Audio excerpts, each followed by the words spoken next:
Wow, breath of God. So what do you think of that tool? Think you can use that? Oh, yeah.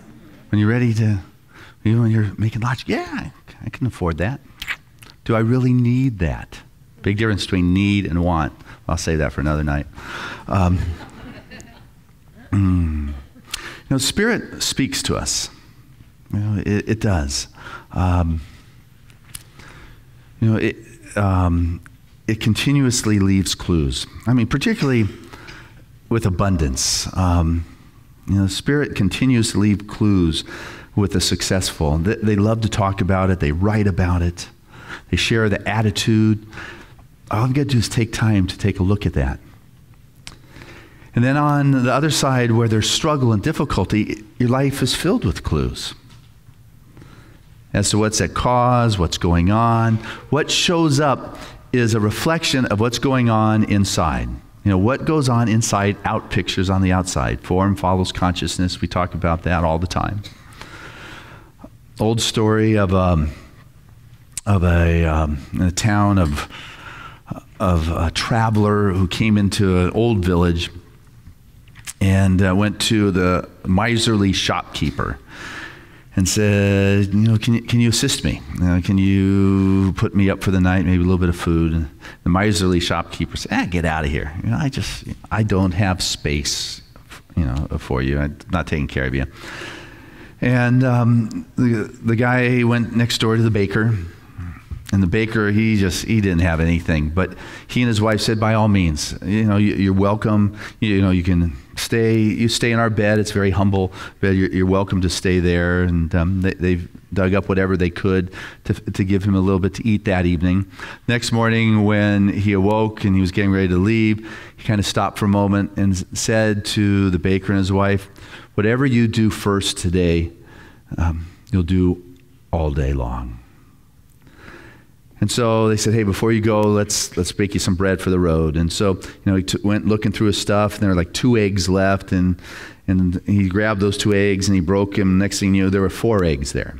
And he took the last little bit of flour that he had and he poured it out, and the flour just kept pouring out, kind of like, the widow's mite story where she just kept pouring. And all of a sudden, everything that it took to create this wonderful breakfast for this traveler just continued to multiply, and all day long it just kept multiplying. He kept making and baking all day long, and the people in the village smelled what was going on, and they came to be with him, and they bought, and people lined up. Some even came back twice in the course of the day, and by evening time their cash register had more in it than they had seen, and they don't even know the last time. It was just pouring forth with all sorts of blessings, and they were excited. And the miserly shopkeeper next door came on over and said, hey, I saw what was going on. How did that happen? How did people come? They were lining up outside of your shop. They were coming back, and you kept baking and baking, and oh my goodness, how is that possible? I know your station in life. And they shared with him the story of the blessing that they had received from the traveler. Well, that miserly shopkeeper and his wife, they just jumped on their horse and they went running after that guy as quick as they could. And they did finally find him. They say, we are just so sorry. Oh my goodness, we just so apologize. I don't know what got into us. Please come on back and we'll make you and they made him a scrumptious dinner. They gave him their goose down bed, and in the morning when he awoke and he was getting ready to leave, he said, and whatever you do first today, you'll do all day long. And they were happy to get him out the door so they could get into their shop. They got him out, went to the shop. He got a broom to start sweeping to get used, get it clean for everybody that was coming. His wife started counting the change in the till, going back and forth. And for some reason, they just couldn't stop all day sweeping the floor and counting the change in the till. And it never got better from that all day long. And that's the way our life will work. It will continue in the intention we set it for the day. We set it for the week. We set it for the year. We set it for our life. Unless something shifts, we will continue down the path of creation that we set in motion at a very early age. You've got some tapes playing in there, and to be receptive to God's stimulus plan, there's got to be space for it to show up. There's got to be space. You've got to stop some of the old practices that were not working, that are not working. And as I share this, I'm not talking, solely about money.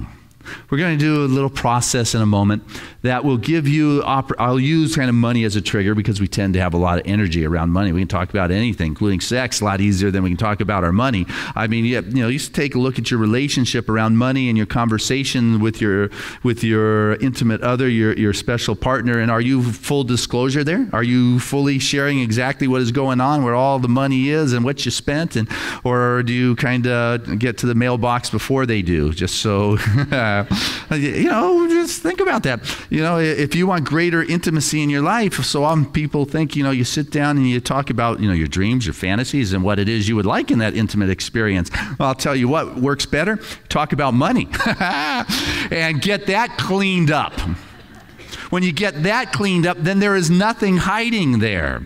There is no kind of withhold. I just kind of not fully expressing what's happening here. So what I sense is that there's a lot of energy around this financial kind of thing. There's a lot of energy around that, and it was planted early on in our life. We learned it through observation, and it shows up, yes, with money. But what we learned around that kind of energy will show up in health, career, relationship, in all the other areas of our life. Because for some reason, that's the energetic that seems to be around that. You can't think, I'm not going to deal with this one aspect of my life and everything else is going to be okay. The beliefs we have play out across the board, which is why we continue to take a look and why we continue to work on it. If we want to experience abundance everywhere and transform everything in our life, one of the good places to start is around that financial energy. And so what I would like us to do